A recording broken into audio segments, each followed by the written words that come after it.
solidarity. This event will be held at Olkalau in Nyandarua County and will be presided over by Mutai Kagwe, the CS of Health.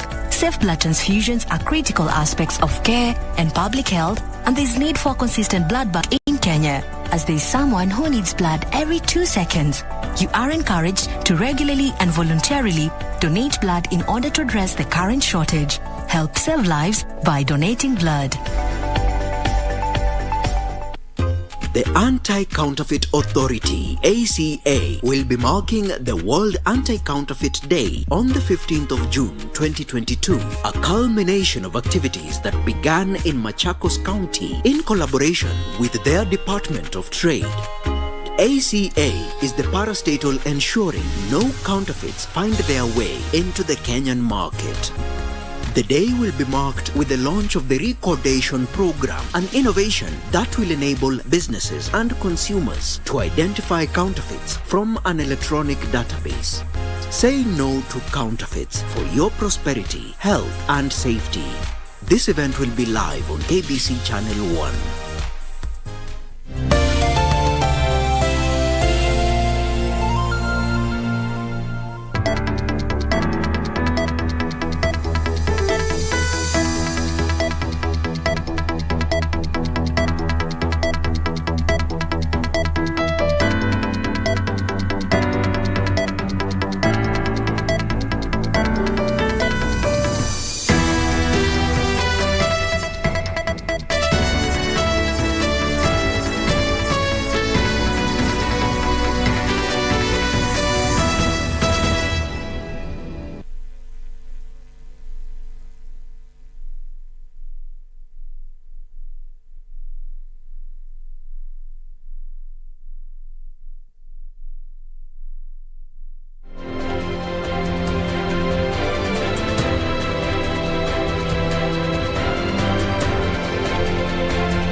Na moja kwa moja kutoka makao makuu ya utangazaji ya KBC. Hujambo, karibu kwenye Darubini ya Channel 1.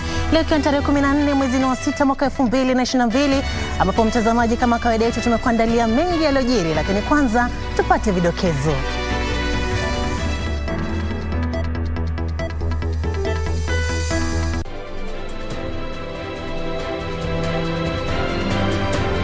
Wapiga kura wawili wahimiza IEBC batilisha uidhinisho wa Wavinya Ndeti kuwania ugavana Machakos.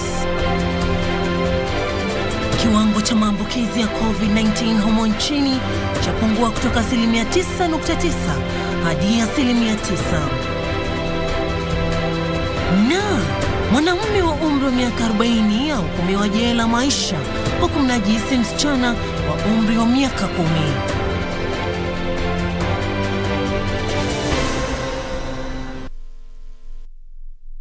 Na mtazamaji, sasa karibu tuweze kukujuza taarifa hizo kwa kina.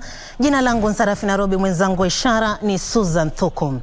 Tukianza ni kwa wapiga kura wawili wamewasilisha malalamishi kwa kamati ya tume huru na mipaka ya kushughulikia malalamishi, wakiitaka ifutilie mbali kuidhinishwa kwa Wavinya Ndeti kugombea kiti cha ugavana wa kaunti ya Machakos.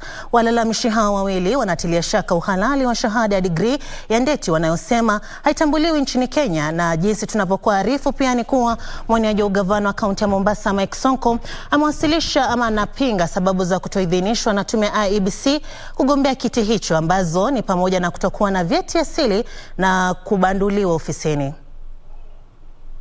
Shughuli za leo za kamati ya tume ya IEBC ya kushughulikia mizozo zilianza kwa kuwasilishwa kwa malalamishi dhidi ya mgombeaji ugavana wa kaunti ya Machakos Wavinya Ndeti.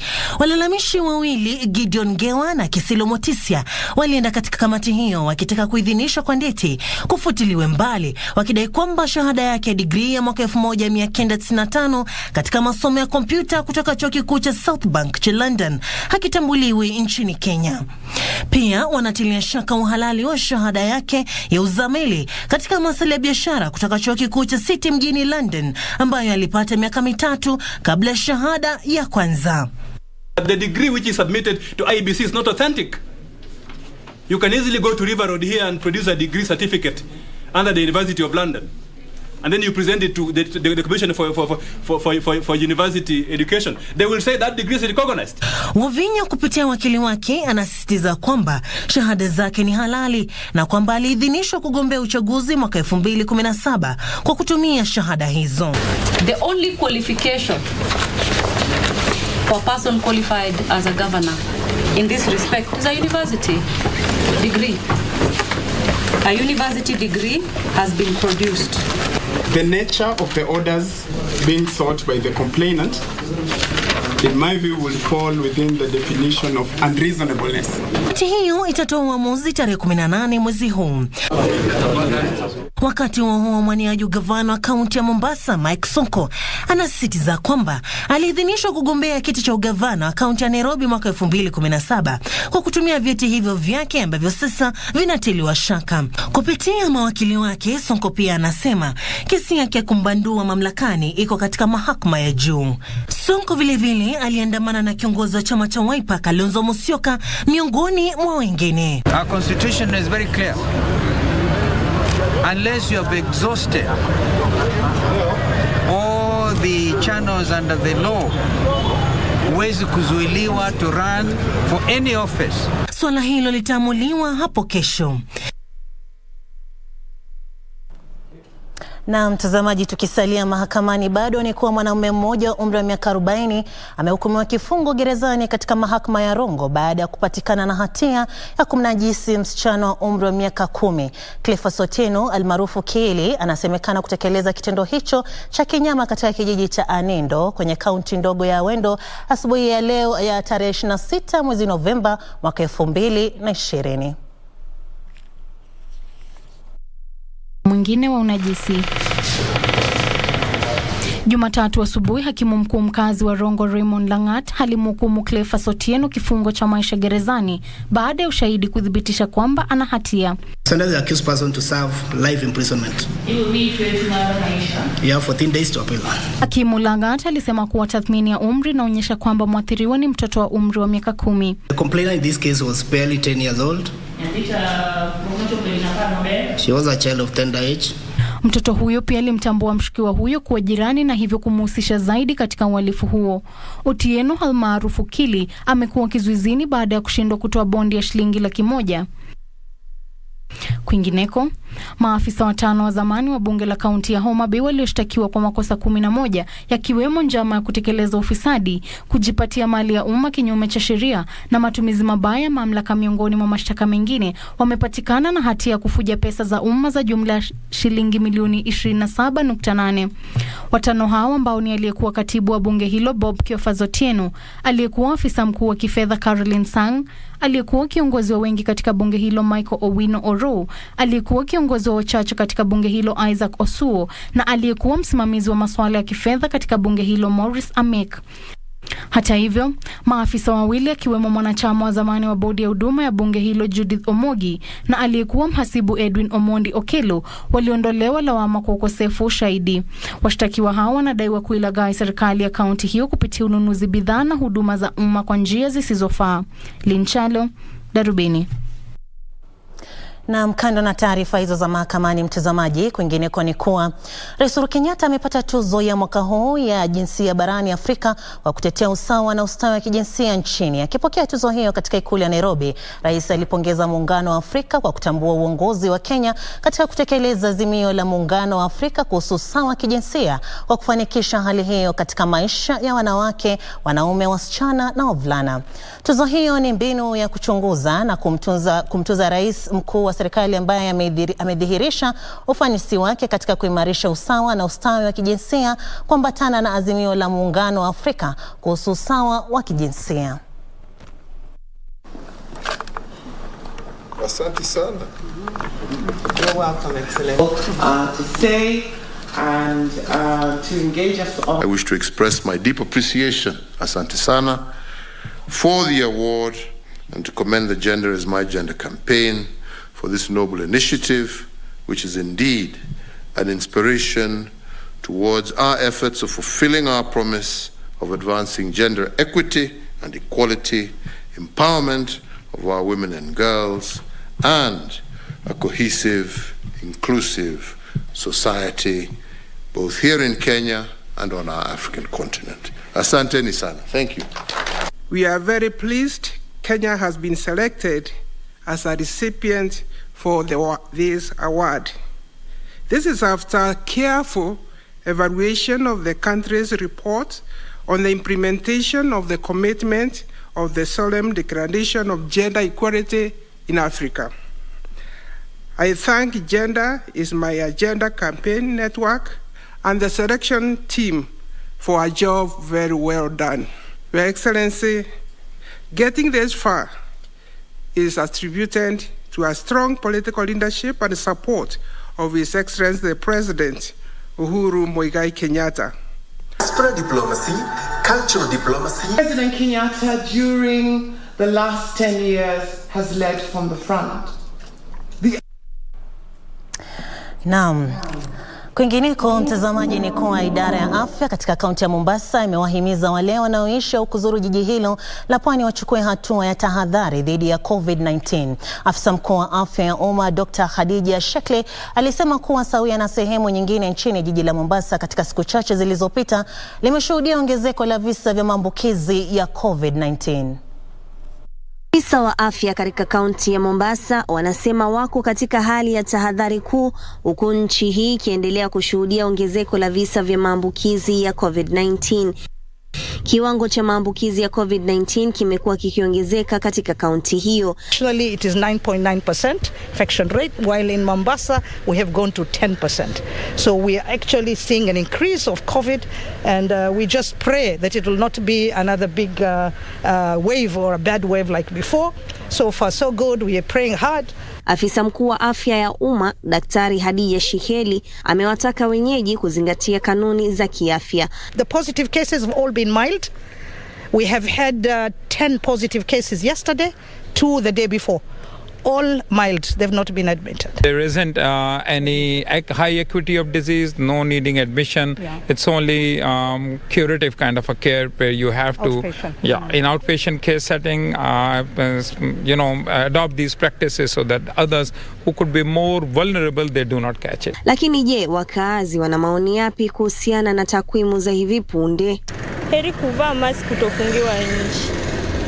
Afadhali kuvaa mask kuliko kufungua barabara. Wengine wetu tungekuwa tumemaliza mambo na kusoma, lakini kulingana na COVID inafanya wengine wetu bado tungali nyuma kidogo. Naona hiki isifungwe kwa sababu ikifungwa sisi kama watu ambao tufanye biashara kidogo kidogo tutaumia. Akiongea katika hospitali ya kaunti ndogo ya Port Reitz kwenye eneo bunge la Changamwe, Shikeli alipongeza hatua zilizochukuliwa na sekta ya kibinafsi kukabiliana na janga hilo. Hospitali hiyo imepokea mchango wa mtambo wa Gene Expert utakaoharakisha upimaji wa ugonjwa wa COVID-19 katika kaunti hiyo. This test is much better, or we say it's more for emergencies. This collaboration is actually not for us, but to give the wananchi of Mombasa the best quality healthcare and the best outcomes. We will be together in our quality journey and in our selected clinical programs, where we know that we can complement each other, which is cardiology, oncology, pathology and many others to come. Juni Karisa Mbele nikiripoti kutoka kaunti ya Mombasa. Na mtazamaji, ni kama tutarejelea kuvaa barakoa ama mask ndo tujilinde. Tukisalia hapo hapo kwenye masuala ya COVID-19, kwa watu 280 wamethibitishwa kuambukizwa ugonjwa wa COVID-19 kutoka kwa sampuli 3105 zilizopimwa katika muda wa saa 24 zilizopita. Wizara ya Afya imesema kiwango cha maambukizi sasa kimefikia 9%. Jumla ya visa vilivyothibitishwa vimefikia 327,425, ilhali wagonjwa 222 mtazamaji wamepona ugonjwa huo na kuongeza jumla ya idadi ya wagonjwa waliopona kufikia 319,791. Takwimu kutoka kituo cha John Hopkins zinaonyesha kuwa watu milioni 535 wameambukizwa ugonjwa huo kote duniani, huku zaidi ya wengine milioni 6.3 wakiaga dunia. Na mtazamaji, kwa taarifa hiyo ndipo tunakamilisha awamu ya kwanza ya Darubini. Tunayo mengi zaidi ambayo tumekuandalia. Tunachukua mapumziko mafupi, tunarejea, usiende mbali.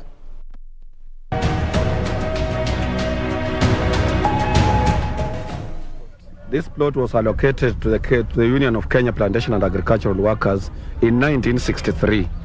And this plot has been here under the care of the Central Organization of Trade Unions, that is KOTU.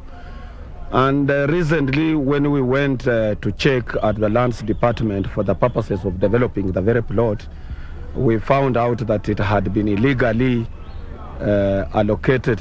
We have written to the Minister of Lands, Honorable Gideon Dambuki, and we have appealed to him to use powers conferred to his office and resigned the allocation immediately.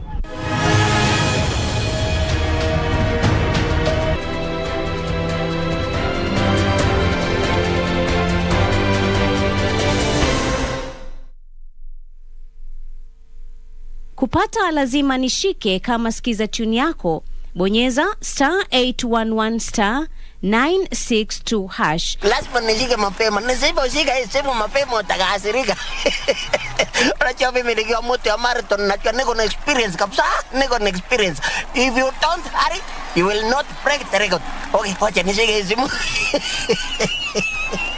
Kupata lazima nishike, bonyeza *811 962 hash. *811 962 hash. Do you have a news story to share with KBC? Get in touch swiftly on email news@kbc.co.ke or call 0723 892 654 or 0734 780 124.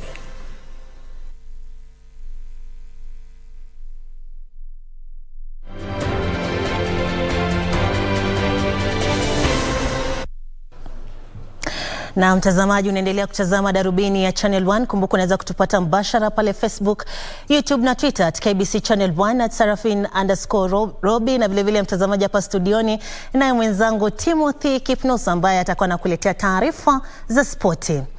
Tukiendelea ni kwa Rais Uhuru Kenyatta amewahimiza Wakenya kuyajali maslahi ya watu walio na matatizo ya kiakili na kusaidia kuangamiza unyanyapaa unaohusishwa na matatizo ya kiakili ili kusaidia kutoa ufahamu na tiba kwa Wakenya walio na matatizo ya kiakili. Kiongozi wa taifa alisema bima ya kitaifa ya matibabu itapanuliwa ili kugharamia matibabu ya watu walio na matatizo ya kiakili. Rais alisema hayo alipozindua ujenzi wa hospitali ya vitanda 600 ya kuatibu watu walio na matatizo ya kiakili katika kaunti ya Kajiado. Hospitali hiyo itakuwa na chuo kikuu, kituo cha utafiti na chuo cha mafunzo ya matibabu cha Kenya. Join you all today as we strengthen our social response to the plight of our brothers and sisters who have for long been suffering in silence from mental health challenges. Historically, mental health services in Kenya have been of very low quality and inaccessible to the majority of our citizens. We are here to tackle a problem that many of us prefer to brush under the carpet. Lakini najua there is not a single person in this room who I would ask who has not come across a problem with mental health. And we need to be able to treat it as a disease. We need to be able to remove the stigma. And therefore, as a nation, we must confront it, accept it, and fight it so that we protect our people and make them useful citizens of our republic.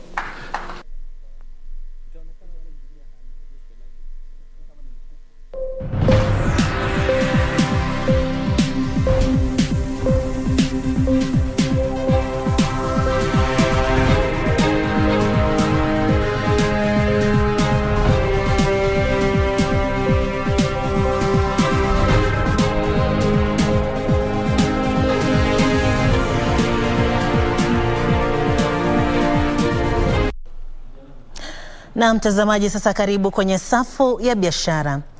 Wakulima wa mashamba madogo ndio watakaonufaika pakubwa na mpango wa ukarabati wa vifaa vya kielektroniki unaotekelezwa na Halmashauri ya Teknolojia na Habari na Mawasiliano kwa lengo la kuanzisha matumizi ya teknolojia katika kilimo. Serikali sasa inatoa wito kwa Wakenya kutoa michango ya vifaa wasivyotumia katika sehemu mbalimbali kwa kituo cha kiteknolojia cha Kunza ambavyo vitatumiwa kushawishi vijana kujiunga na sekta ya kilimo. Taarifa kamili ni kwenye mseto wa biashara. Katika jumla ya idadi ya Wakenya milioni 13.7 wana umri wa chini ya miaka 85. Hii inamaanisha kwamba vijana ni zaidi ya 70% ya jumla ya idadi ya Wakenya, huku 35% kati yao wakikosa ajira. Vile vile, kila mwaka maelfu ya vijana hukamilisha masomo ya juu na kujiunga na soko la kazi ilhali nafasi za kazi hazipo. Halmashauri ya Teknolojia ya Habari na Mawasiliano inafanya mipango ya kuwasaidia vijana kujiunga na sekta ya kilimo ambayo imejaa wazee. Where we are in agriculture, as a country, there is need to change and adopt the current trends in the line of technology. But when you go down to the farmer, you realize that the basic requirements to access information is... Wakati huo, Hazina ya Kitaifa ya Utafiti imezindua mpango wa miaka 3 wa kuzalisha aina ya ng'ombe walioimarishwa kisayansi wa Saiwal ili kuongeza viwango vya utoaji maziwa miongoni mwa wafugaji wadogo wa ng'ombe wa maziwa.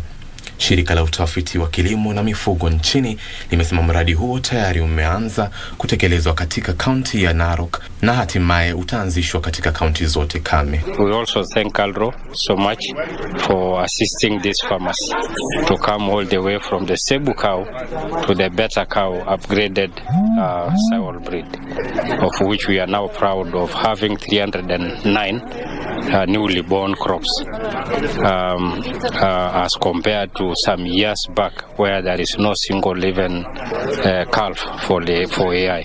Now we have 170 bulls newly born, and we are happy because maybe very soon we will be able to sell to other farmers. Hatimaye Halmashauri ya Mawasiliano imefutilia mbali leseni za kampuni 15 za kutoa huduma za posta na usafirishaji virushi humo nchini. Halmashauri hiyo imesema kampuni hiyo zilikosa kuzingatia masharti yaliyowekwa.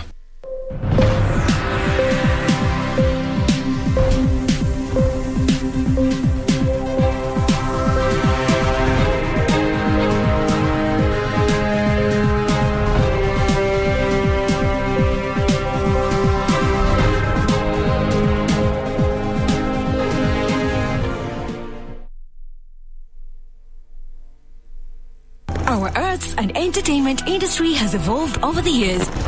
It is at such times that our destinies are written. Will we rise up in courage or die in cowardice? Who are the movers and shakers in film and theatre? Get trendy as we review locally produced films and stage drama every Wednesday at 9 p.m. on Cinemas and Theatre. Brought to you by the Kenya Film Commission. Film Kenya, Capture Africa.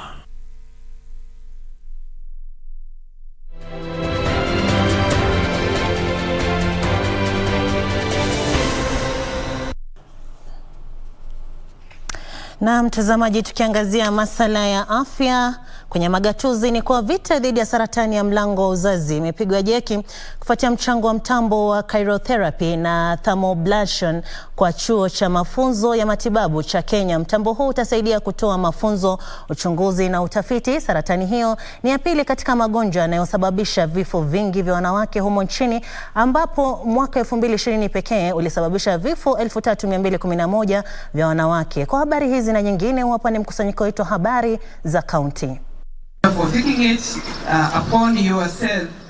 Akiongea wakati wa shughuli ya kukabili mtambo huo chuo kikuu cha mafunzo cha matibabu cha Kenya, kaimu mkurugenzi mkuu wa afya Patrick Hemoth alisema kupanuliwa kwa huduma za matibabu ni muhimu katika kukabiliana na ugonjwa wa saratani.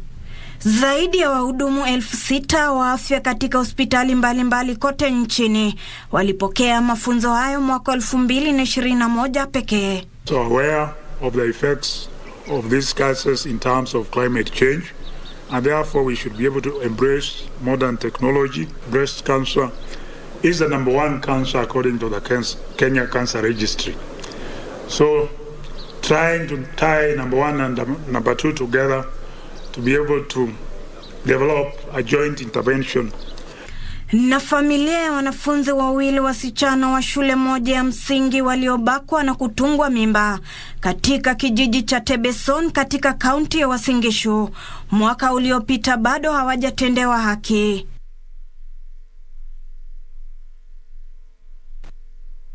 Mwenye alifanya hivyo hata hajawahi kuja. Hata ajui mtoto anaitwa nani. Sometimes chakula inakosa. Hata kama ni mtoto ni baraka, lakini nimepitia challenges mengi na mtoto. Ningependa kupata usaidizi. Kwingineko, serikali ya kitaifa na washirika wengine wamehimizwa kuingilia kati na kuhakikisha watoto kutoka familia masikini katika kaunti ya Samburu wamejiunga na shule za sekondari. Mbunge wa kaunti ya Samburu Maishon Leshomo amekariri kwamba baadhi ya wanafunzi waliofanya mtihani wa KCPE bado hawajajiunga na shule za sekondari kwa sababu ya ukosefu wa karo. Sheria ile tunatumia, watu wanaenda mpaka nyumbani wanaangalia mtoto na bado hata kama ofisi yangu imechukua hii 23 watoto bado wako manyumbani. Hatimaye tume huru ya uchaguzi na mipaka imepongeza vyombo vya habari kwa juhudi zao za kukomesha usambazaji wa habari bandia na za kupotosha humu nchini. It is important that even as people are looking for information, especially during this electioneering period, that they'll get information from credible and professional persons. In this case, we are talking about journalists. Ruth Wamboi, Darubini. Na mtazamaji, sasa tuelekea kwenye ulingo wa siasa ambapo mgombea urais wa chama cha Kenya Kwanza William Ruto amesema kuwa iwapo atachaguliwa ataweza kulinda biashara ndogo ndogo haswa zile za mitumba. Aliongea hayo mtazamaji alipokuwa katika makazi yake pale Karen, ambapo alisema kuwa biashara hizo hazitakuwa tatizo hasa kwa biashara za viwanda na ataweza kuwasaidia wafanyabiashara hao wadogo wadogo.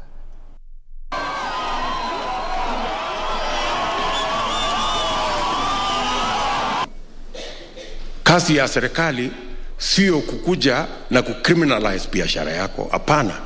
Kazi ya serikali ni kuinua hiyo biashara yako, badala ya wewe kupata shilingi 200 upate 500. Nyinyi mnanielewa? Na ndio tumesema hapa kama Kenya Kwanza ya kwamba tunataka hatua yetu ya pili ni kutengeneza hazina maalum ambayo itapatia pesa wafanyabiashara wale wako chini, wale wako bottom, ndio tumesema nyinyi wafanyabiashara wa chini, wafanyabiashara mama mboga, boda boda, mtu ya mtumba na wale wengine, shida yenu kubwa ni mahali ya kufanya biashara. Shida ya pili ni sheria ya kulinda biashara yenu. Shida ya tatu ni pesa ya kuinua biashara yenu. Tunakubaliana? Ndio tumesema serikali hii kwa mapenzi ya Mungu tutaweka bilioni 50 kusaidia biashara ya mwananchi mdogo. Na naibu rais huyo alikuwa katika eneo la Gikomba mtazamaji. Tukisalia kwenye masuala ya siasa, ni kwa mgombea urais wa chama cha muungano wa Azimio la Umoja wa Kenya Raila Odinga ameahidi kusuluhisha mzozo wa mara kwa mara kati ya binadamu na wanyamapori unaoathiri jamii zinazoishi katika kaunti za Taita Taveta na Makueni iwapo atachaguliwa kuwa rais. Akiongea huko Mtito Ndei, Odinga aliwataka wapiga kura wa Makueni kumchagua kuwa rais, akiahidi kukomesha pia tatizo la uhaba wa maji katika eneo hilo. Mwanahabari wetu Gishoki Washira na tuarifu zaidi. Kikosi cha muungano wa Azimio la Umoja kikiongozwa na kiongozi wake Raila Odinga kilipeleka kampeni katika maeneo ya Mtito Ndei, Mashinari, Kibwezi, Nunguni na Kikima kwenye kaunti ya Makueni. Odinga aliahidi kusuluhisha mizozo ya mpakani baina ya kaunti za Makueni na Taita Taveta iwapo atachaguliwa kuwa rais wa 5 wa nchi hii. Tunaleta mabadiliko ambayo itasaidia watu wetu wote na tutasaidia hata wanyonge. Tutatumia mbinu ya kuvuna maji ya mvua wakati inanyesha. Tutajenga mabwawa na vidimbwi ili sasa mvua inanyesha kwa wingi tunavuna hiyo maji. Swala la mzozo kati ya binadamu na wanyamapori ambalo limekuwa changamoto kubwa kwa muda mrefu kwa wakazi wa kaunti za Taita Taveta na Makueni pia liliangaziwa kwenye kampeni hizo. Odinga aliahidi kuipa umuhimu ajenda ya maendeleo katika eneo la nyanda za mashariki ya nchi. Kuanzia mwaka ujao utakuwa unatoka na gari kutoka hapa Kibwezi Nywe mpaka Addis Ababa. Viongozi walioandamana na Odinga walisifu manifesto ya Azimio la Umoja na kueleza wapiga kura jinsi eneo hilo litakavyonufaika. Sasa ndugu Raila, maombi yangu mimi kama nitakuwa waziri mkuu wako na ndada ambaye ni Martha Karua akiwa deputy wako, mimi nitaimiza hiyo serikali ya baba ihakikishe dual carriageway kutoka Nairobi mpaka Mombasa. Tunakuomba tukishinda, kwa sababu tutashinda. Ile mambo nimebakisha hapa ya stima tukiwa na wale wengine tumalize. Mambo ya wamama tuendeleze. Mambo ya vijana tuangalie. Viongozi hao walielezea imani kuwa watabuni serikali ijayo. Rishoke Washira, Darubini.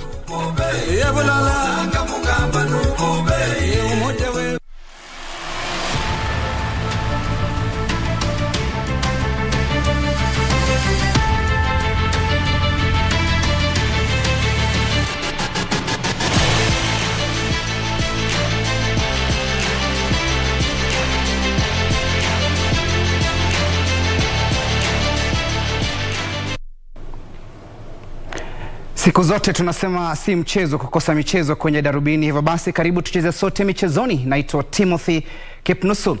Aisha Nasabaksh ndiye mwanariadha wa kwanza kati ya wanariadha wawili wa mchezo wa triathlon kufuzu kushiriki kwenye michezo ya Jumuiya ya Madola. Aisha alijikatia tiketi baada ya kuishinda majaribio yaliyoandaliwa Jumapili katika kaunti ya Kilifi. Tazama. Aisha Nasar alijikatia tiketi ya kushiriki katika michezo ya Jumuiya ya Madola baada ya kushinda mashindano ya majaribio yaliyoandaliwa katika ufuo wa Bofa, kaunti ya Kilifi Jumapili iliyopita. Mashindano hayo yalijumuisha shindano la kuogelea kwa mita 750, ikifuatiwa na kuendesha baiskeli kilomita 20 na hatimaye kukimbia kwa kilomita 5 kwenye barabara ya Bofa.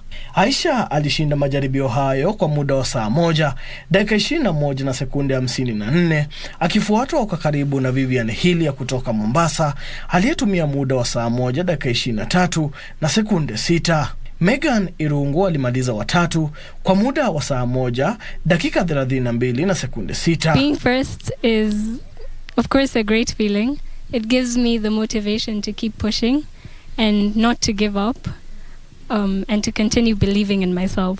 Wakati huo huo, mwanariadha wa pekee wa kiume atakayewakilisha Kenya kwenye michezo hiyo atatajwa juma lijalo. Wanariadha wakiwemo John Paul na Joseph Okal wamekuwa kambini chini ya ukufunzi wa Camilla Lydia. So far it has been good at the camp. It's beneficial.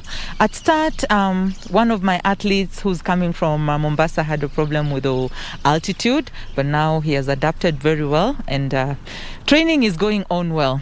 Michezo ya Jumuiya ya Madola itaandaliwa jijini Birmingham, Uingereza baina ya tarehe 28 mwezi Julai hadi tarehe 8 Agosti na itaonyeshwa moja kwa moja kwenye runinga ya KBC Channel 1. Daniel Mwendwa, Darubini Michezo. Tuvuke milima na mabonde mtazamaji, tuangazie ugaibuni. Timu ya taifa ya Kenya ya kriketi lijinusuru baada ya kushindwa na Tanzania kwa kuishinda Nigeria kwa mikimbio 42 kwenye mashindano ya kuibuka T20 jijini Kigali, Rwanda. Nigeria ya wanawake iliamua kuanza mechi hiyo uwanjani dhidi ya Kenya, huku timu hiyo ikicheza mechi 5 kwenye mashindano ya kriketi ya kuibuka T20 jijini Kigali, Rwanda. Kenya ilijipatia mikimbio 119 baada ya kupoteza wiketi 5 kwenye over 20. Nahodha Quinta Abel alikuwa mchezaji bora wa Kenya kwa mikimbio 47 kutoka mipira 50. Mchezaji bora wa mechi hiyo Sara Bakita alichangia mikimbio 27 na Mary Mwangi na Veronica Abuga wakichangia mikimbio 24 kwa jumla. Rukayat Abdul Razak na Lilian Ude waliipa Nigeria wiketi 2 kila mmoja. Kwa upande wao, Nigeria walipata mikimbio 77 pekee katika over 20 na kuizawadia Kenya ushindi wa mikimbio 42. Salome Sande alikuwa mchezaji bora wa Nigeria kwa mikimbio 39. Kenya itacheza mechi ijayo dhidi ya Brazil kesho saa 9:30 saa za Afrika Mashariki. Kwingineko, walengaji shabaha kutoka mataifa 15 watashiriki kwenye makala ya mwaka huu ya mashindano ya ulengaji shabaha ya Kenya Open Level 3 yatakayoandaliwa katika uwanja wa Shabarenja huko Samburu mwishoni mwa juma hili. Walengaji shabaha hao wametoka katika mataifa ya Uchina, Misri, Ghana, Uhispania, Italia, Zambia na Senegal miongoni mwa mengine.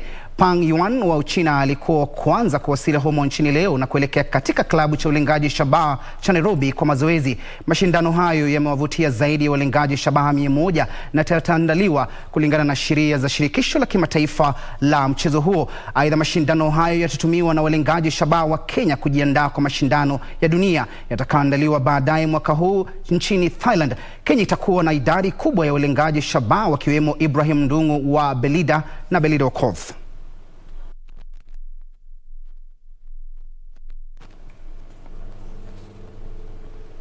Nimemla ng'ombe mzima pamoja na mkia wake, hivyo basi narejesha usukani kwa mwenzangu Sarafina Robi aweze kutamatisha Darubini. Mimi naitwa Timothy Kipnusu, panapo majaliwa yake Mwenyezi Mungu. Tukutane tena hapo kesho. Ndio hivyo mtazamaji, pia Timo karibu sana. Timothy Kipnusu alikuwa likizoni, tulikuwa tumempeza sana. Timo karibu sana nyumbani. Kufikia hapo mtazamaji, kama alivyosema, ndipo tunakamilisha Darubini ya Channel 1 hii leo. Utakuwa unazipata taarifa hizi pia mida ya saa 3. Nimekuwa msomaji wako Sarafina Robi, mwenzangu ishara amekuwa ni Susan Thuku. Kuwa na jioni njema na wiki nzuri pia.